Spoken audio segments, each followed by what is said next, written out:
ಈ ಥರ ಆಗುತ್ತೆ ಅಂದ್ಕೊಂಡಿರಲಿಲ್ಲ. ತುಂಬಾ ಮಿಸ್ ಮಾಡ್ಕೊತಿದ್ದೀನಿ Chummu. I miss you Chummu. ನಿನ್ನ ಬಿಟ್ಟು ಇರೋಕ್ಕಾಗಲ್ಲ, ತುಂಬ ನೆನಪಾಗಕತ್ತದ. ಏನು ಮಾಡೋದು ಒಂದು ಅರ್ಥ ಆಗ್ತಾಯಿಲ್ಲ. ತುಂಬ ಮನೆ ತುಂಬ ಓಡಾಡ್ಕೊಂಡಿದ್ಲು. ತುಂಬಾ ಬೇಜಾರಾಗ್ತಾಯಿದೆ. ಅವಳು ಕಳ್ಕೊಂಡ್ಬಿಟ್ಟು ತುಂಬಾ ದುಃಖ ಆಗ್ತಾಯಿದೆ. ಸಾಸಿವೆ ಜೀರಿಗೆ ಹಾಕೊಂಡಿನಿ ನೋಡ್ರಿ. ಇವಾಗ ಈರುಳ್ಳಿ ಕಟ್ ಮಾಡಿ ಇಟ್ಕೊಂಡಿನಿ. ಒಂದಿಷ್ಟು ಹಾಕೋತೀನಿ. ಆಲೂಗಡ್ಡೆ ಪಲ್ಯ ಮಾಡಕತ್ತೇನೆ ರೀ. ಚಪಾತಿ ಆಲೂಗಡ್ಡೆ ಪಲ್ಯ ಮಾಡೋ ಮಮ್ಮಿ ಅಂತಂದರು. ಅದಕ್ಕೋಸ್ಕರ ಮಾಡ್ತಾಯಿದ್ದೀನಿ. ಅವರು ಯಾವ್ದು ತಿಂತಾರೆ, ಏನು ತಿಂತಾರೆ ಅಂತ ಕೇಳಿಬಿಟ್ಟೆ ನಾನು ಅವ್ರಿಗೆ ಡಬ್ಬಿ ಕಟ್ತೀನಿ. ಒಂದಿಷ್ಟೇ ಬಟಾಣಿ ಕಾಳು ನೆನೆಯಕ್ಕಿಟ್ಟಿದ್ದೆ, ಹಾಗೆ ಬೇಯಿಸಿಟ್ಕೊಂಡೀನಿ. ಆಲೂಗಡ್ಡೆನ ಬೇಯಿಸಿಟ್ಕೊಂಡೀನಿ. ಈಗ ಒಂದಿಷ್ಟು ಅರ್ಧ ಟೊಮೆಟೊ ಹಾಕೊಳ್ತೀನಿ.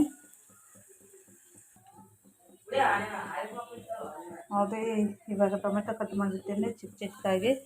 ಇದು ಚೆನ್ನಾಗಿ ಕೆಂಪಗಾಗತ್ತನ ಫ್ರೈ ಮಾಡ್ಕೊಬೇಕು. ಈರುಳ್ಳಿ ಅಂದರೆ ಚಂದ ಆಗ್ತದ್ರಿ ಪಲ್ಯ. ಇದಕ್ಕೊಂದಿಷ್ಟು ಕರಿಬೇವು ಹಾಕೊಂಡ್ರಿ. ನೋಡಿರಿ, ಕರಿಬೇವು ಹಾಕೀನಿ.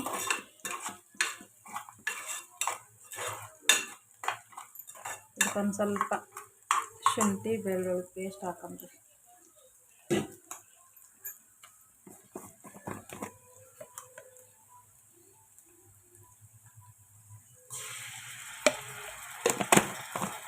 ಅದು ಕೂಡ ಹಸಿ ವಾಸನೆ ಹೋಗೋತನ ಚೆನ್ನಾಗಿ ಫ್ರೈ ಮಾಡ್ಕೊಂಬರಿ.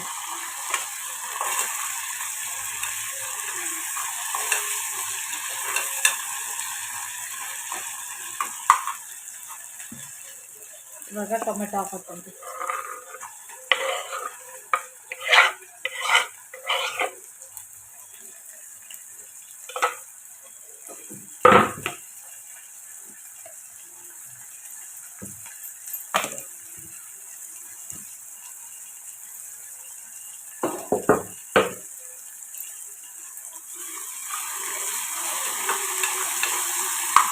ಉಪ್ಪು ಹಾಕೊಂಡ್ರೆ ಅದಕ್ಕೆ ರುಚಿಗೆ ತಕ್ಕಷ್ಟು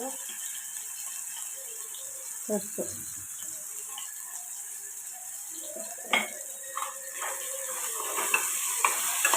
ಎಲ್ಲ ಚೆನ್ನಾಗಿ ಟೊಮೆಟೊ ಸಾಫ್ಟ್ ಆಗ್ಬೇಕ್ರಿ.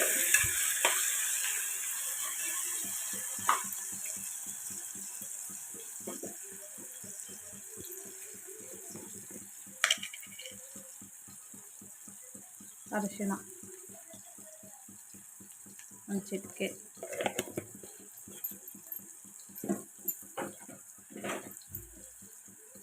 ಧನಿಯಾ ಪೌಡ್ರು,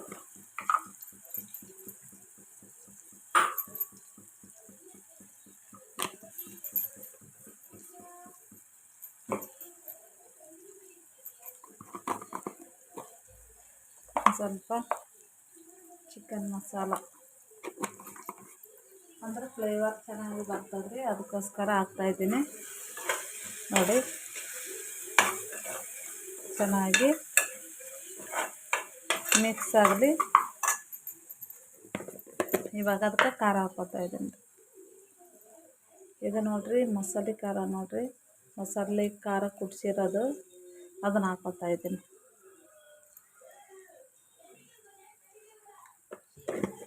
ಅದನ್ನು ಕೂಡ ಚೆನ್ನಾಗಿ ಫ್ರೈ ಆಗಲಿ. ಈಗ ಭಾಳ ಮಸ್ತ್ ಆಗ್ತದ್ರಿ. ಮಸಾಲೆ ಖಾರ ಹಾಕೋದ್ರಿಂದನೂ ಕೂಡ ತುಂಬ ಟೇಸ್ಟ್ ಆಗ್ತದೆ. ಕೆಂಪು ಖಾರನೂ ಅದ ರೀ. ನಾನು ಮಸಾಲೆ ಖಾರ ಹಾಕಕತ್ತೀನಿ.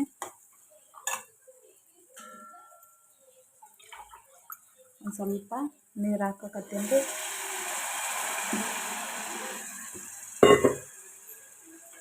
ಇದಕ್ಕೆ ನಾವು ಒಂದು ಸ್ವಲ್ಪ ಮುಚ್ಚಿಡಮ್ರಿ.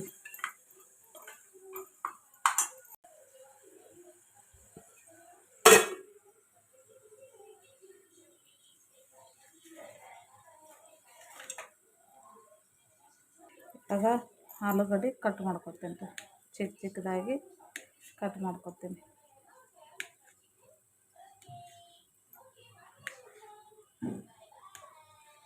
ಚೆನ್ನಾಗಿ ಬೇಯಿಸಿದ್ರೆ ಚಂದ ಅನ್ನಿಸ್ತದೆ ರೀ ಆಲೂಗಡ್ಡೆ. ಬೆರೆಸಿತ್ತಂದ್ರೆ ಚಂದ ಟೇಸ್ಟ್ ಕೊಡಲ್ರಿ.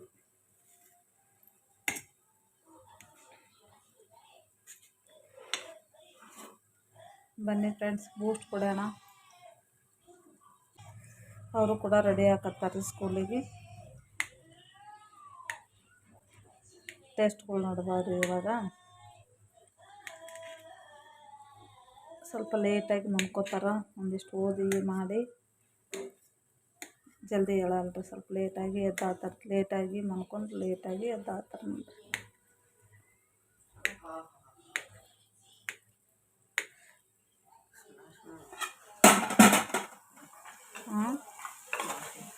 ಸ್ಮ್ಯಾಶ್ ಮಾಡಲಿ, ಈಗ ಸ್ಮ್ಯಾಶ್ ಮಾಡಿದ್ರೆ ಅಷ್ಟು ಇದು ಅನ್ಸಲ್ಲ.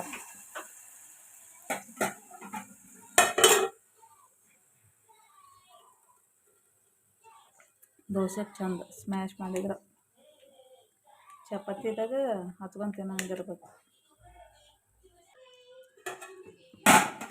ಇವಾಗ ಆಲೂಗಡ್ಡೆ ಬಟಾಣಿ ಕಾಳು ಹಾಕಿ ಮಿಕ್ಸ್ ಮಾಡಮ್ರಿ.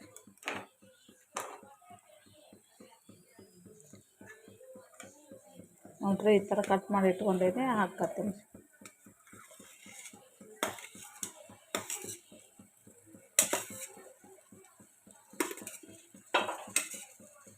ಆಲೂಗಡ್ಡೆಯಿಂದ ಬೇರೆ ಬೇರೆ ಥರ ಮಾಡಿ ತೋರಿಸ್ತೀನಿ.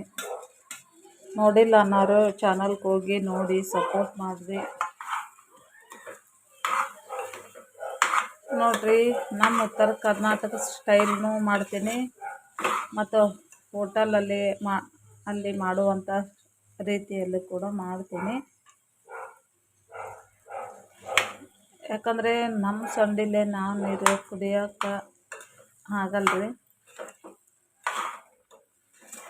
ಅದು ಗಾದೆ ಮಾತನೇ ಇದೆ. ಅಂದ್ರೆ ಯಾಕೆ ಈ ಮಾತು ಹೇಳ್ತೀನಂತಂದ್ರೆ, ಒಬ್ರು ನೋಡಿ ಒಬ್ರು ಕಲಿಬೇಕಾಗ್ತಾರೆ. ನಾವು ಓನಾಗಿ ಕೆಲವೊಂದು ಬರ್ತದೆ, ಕೆಲವೊಂದು ಬರಲ್ಲ. ಇನ್ನೊಬ್ರು ನೋಡಿ ಕಲಿಬೇಕಾಗ್ತದೆ. ಹಾಗಾಗಿ ಹೇಳ್ತಾ ಇದ್ದೀನಿ. ನೋಡಿ ಎಷ್ಟು ಚೆನ್ನಾಗಿ ಆಲೂಗಡ್ಡೆ ಪಲ್ಯ ರೆಡಿ ಆಯಿತು.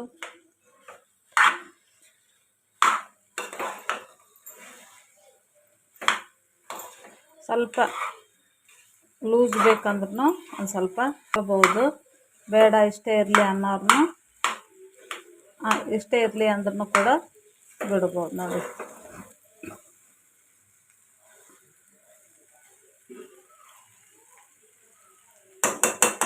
ಸ್ವಲ್ಪ ನೀರು ಹಾಕೋತೀನಿ ರೀ.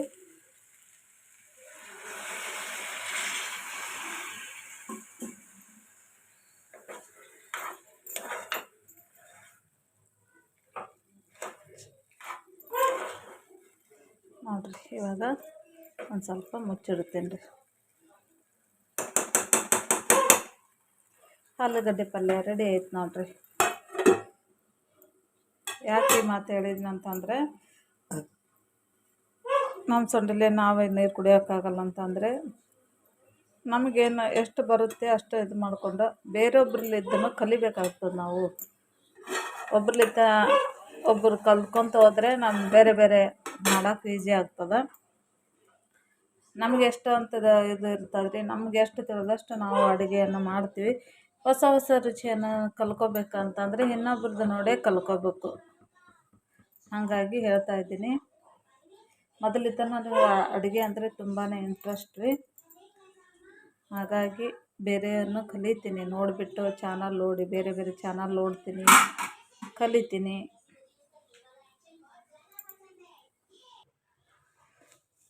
ಪಲ್ಯ ಮಾಡೋದಕ್ಕಿಂತ ಮುಂಚೆನೇ ಚಪಾತಿ ಹಿಟ್ಟು ನಾದಿಟ್ಟಿದ್ದೀನಿ ರೀ. ಒಂದು 1/2 hour ಆಯಿತು ನಾದಿಟ್ಬಿಟ್ಟು ಇಷ್ಟು ಚೆನ್ನಾಗಿ ನೆಂದದ್ರಿ. ಇವಾಗ ಪಟ ಚಪಾತಿ ಮಾಡ್ಕೊತೀನಿ ರೀ. ಚಪಾತಿ ಮಾಡಿಕೊಂಡು ಮಕ್ಕಳು ಟೈಮು ಕೂಡ ಆಗೋಷ್ಟರಲ್ಲಿ ನಾನು ಪಟ ಮಾಡ್ಕೊಂಡ್ಬಿಡ್ತೀನಿ ರೀ. ಅವ್ರಿಗೆ ಬೇಗನೆ ಕಳಿಸ್ಬೇಕಲ್ಲ ಸ್ಕೂಲಿಗೆ. ನೋಡಿರಿ ಚಪಾತಿ ರೆಡಿ ಆದವು, ಪಲ್ಯನ ರೆಡಿ ಆಯಿತು. ಈಗ ಡಬ್ಬಿ ಕಟ್ಟಬೇಕು. ಒಬ್ಬನು ಕಟ್ಕೊಂಡನ್ರಿ, ಈಗ ನಾನು ಚಿಕ್ಕ ಒಂದು ಕಟ್ಟಬೇಕು ಡಬ್ಬಿ.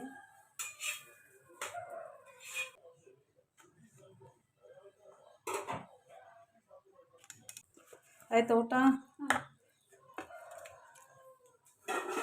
ಚೆನ್ನಾಗಾಗ್ಯದಪ್ಪ ಆಲೂಗಡ್ಡೆ ಪಲ್ಯ ನೋಡ್ರಿ.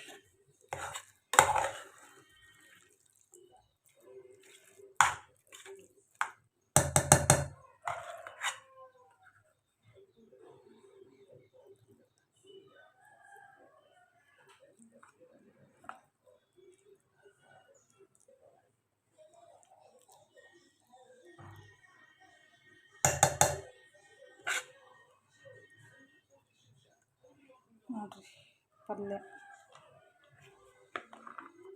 ಈ ಕಡೆ ಪಲ್ಯ.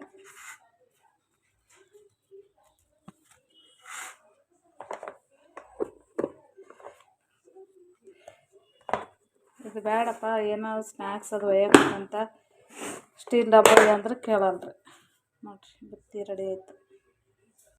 ಪೂಜೆ ಮುಗೀತು ನೋಡಿರಿ. ಶುಕ್ರವಾರದ ಪೂಜೆ ಮುಗೀತು. ಸಿಂಪಲ್ಲಾಗಿ 2 ಹೂವು ಆಗಿದ್ವು. 2 ಹೂವು ಇಟ್ಟೀನಿ ನೋಡಿರಿ. ಒಂದು ರಾಯರಿಗೆ, ಒಂದು ಲಕ್ಷ್ಮಿಗೆ ಇಟ್ಟೀನಿ. ಗುಡಿ ಬೆಲ್ಲ ಆಗ್ಯಾವ್ರಿ. ಹೋಗಿ ಹರ್ಕೊಂಬರೋಕ್ಕಾಗಲಿಲ್ಲ, ಲೇಟ್ನ ಆಗಿತ್ತು. ಹಂಗಾಗಿ ಟೈಮ್ ಬಂದು ಈಗ ಎಷ್ಟಾಗ್ಯದ ಅಂತ ತೋರಿಸ್ತೀನಿ ನೋಡಿ. ಟೈಮ್ ಬಂದು 11:25 ಆಗ್ಯದ ನೋಡಿರಿ. ನನ್ನ ಮಗನೂ ಕೂಡ ಸೂಟಿ ಮಾಡಿದ್ದೆ ಹೋಗ್ಲಿಲ್ಲ ರೀ. ಹಾಗಾಗಿ ಎಷ್ಟೇ ಪ್ರಯತ್ನ ಪಟ್ಟು ಎಷ್ಟೇ ಇದು ಮಾಡ್ಬೇಕಂದೇವ್ರಿ, ಆದರೆ ಅವಳು ಉಳಿಲಿಲ್ಲ. ತುಂಬಾ ಬೇಜಾರಾಗ್ತಾಯಿದೆ. 2-3 ಸಲ ಇದಾಗಿತ್ತು. ಹಾಗಾಗಿ ಆಮೇಲೆ ಅದು ತೊಗೊಂಡು ನಮ್ಮ ಚಿಮ್ಮೆ ಡೆತ್ ಆದಲ್ರಿ, ಅಂದ್ರೆ ಜೀವ ಹೋಯ್ತು ಅವಳದು. ಎಷ್ಟು ಕಷ್ಟಪಟ್ಟರು ಬರಲಿಲ್ಲ. ಆನಂತರ ತೋಟಕ್ಕೆ ಅಪ್ಪ ಅವರು ತೊಗೊಂಡೋದ್ರು. ಮನೆಯಲ್ಲೇ ನೋಡಿರಿ ಎಲ್ಲರೂ ಅಳಾಕತ್ತಾರೆ ರೀ. ಅಮ್ಮ, ಅಪ್ಪ, ಅಕ್ಕ, ತಂಗಿ ಎಲ್ಲರೂ ಪ್ರತಿಯೊಬ್ಬರು. ಅಪ್ಪ ಕೂಡ ತುಂಬಾ ದುಃಖ ಮಾಡ್ಕೊಂಡು ತೋಟಕ್ಕೆ ಹೋಗೋಣ, ಅಲ್ಲೇ ಮಾಡಿಬಿಡೋಣ ಒಯ್ದುಬಿಟ್ಟು ಅಂತ ಹೇಳಿದ್ರಿ. ಹಂಗಾಗಿ ಕರ್ಕೊಂಡು ಹೋಗಿವ್ರಿ. ಅಲ್ಲಿ ಹೋಗ್ಬಿಟ್ಟು ಇವಾಗ ಪೂಜೆ ಮಾಡಕತ್ತಾರೆ ರೀ ಅಪ್ಪ ಅವರು. ಅಲ್ಲೇ ಡ್ರ್ಯಾಗನ್ ಫ್ರೂಟ್ ಅದಲ್ರಿ ತೋಟ, ಅಲ್ಲಿ ತೋಟದಲ್ಲೇ ಇಟ್ಟರೆ ಆಯ್ತು ಅಂದ್ಬಿಟ್ಟು ಇವಾಗ ಒಯ್ದು ಮತ್ತು ನೀರು ತೊಗೊಂಡು ಎಲ್ಲನೂ ಆಕಿಗೆ ಚಿಮುಕ್ಸಿ ಇದು ಮಾಡಿ ವಿಭೂತಿ ಕುಂಕುಮ ಹಚ್ಚಿ ಪೂಜೆ ಮಾಡಿ ಇವಾಗ ಅಲ್ಲೇ ಇಡ್ತಾರೆ. ಅಂತ್ಯ ಸಂಸ್ಕಾರ ಚುಮ್ಮಿದಿಲ್ಲಿಗೆ ಮುಗಿತು ನೋಡಿರಿ ಫ್ರೆಂಡ್ಸ್. ಎಷ್ಟು ಅಂದ್ರೆ ನನ್ನ ದೊಡ್ಡ ಮಗ ಇದ್ದಾನಲ್ರಿ, ಅವನು ಎಷ್ಟಂದ್ರೆ 3 ತಿಂಗಳದಾಗ ಇದ್ದೀನಿ ರೀ. ಆ ಟೈಮಲ್ಲಿ ತಂದಿರೋದು ಚಿಕ್ಕ ಮರಿ ಇತ್ತು ರೀ. ಹಂಗಾಗಿ ಅಲ್ಲಿಂದ ಇಲ್ಲಿ ತನಕ ಸಾಕಿದ್ದೀವಿ ರೀ. ಎಷ್ಟೋ ಆರಾಮಿಲ್ಲ ಅಂದ್ರೂ ನನ್ನ ಮಗನೇ ಎಲ್ಲನೂ ಮಾಡವ್ರಿ.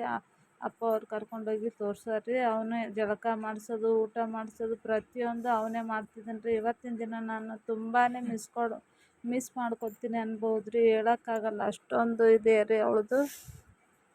ಬೆಳಗ್ಗೆಯಿಂದ ನಾನು ಅವಳು ಆರಾಮಾಗ್ತಾಳೆ, ಚೆನ್ನಾಗಿ ಆಗ್ತಾಳೆ ಅಂತ ಅಂದ್ಕೊಂಡೇ ನಾನು ಇವೆಲ್ಲ ಮನೆ ಕೆಲಸ ಮಾಡ್ಕೋತಾ ಇದ್ದೀನಿ. ಅಂದ್ರೂ ನನಗೆ ಮನಸ್ಸಿರಲಿಲ್ಲ, ತುಂಬಾ ದುಃಖ ಆಯಿತು. ಹಾಗಾಗಿ ಲೈವ್ ಮಾಡ್ತಾಯಿದ್ದೆ. ಲೈವ್ ಮಾಡೋ ಟೈಮಿಗೆ ನನ್ನ ಮಗ ಚೀರಿಬಿಟ್ಟಿನಿ ರೀ. ಯಾಕಂತ ನೋಡೋಷ್ಟರಲ್ಲೇ ಅವಳು ಜೀವ ಹೋಗಿತ್ತು ರೀ. ಹಂಗಾಗಿ ಇಲ್ಲಿಗೆ ವಿಡಿಯೋ ಎಂಡ್ ಮಾಡ್ತೀನಿ. ನೆಕ್ಸ್ಟ್ ವ್ಲಾಗಲ್ಲಿ ಸಿಗ್ತೀನಿ.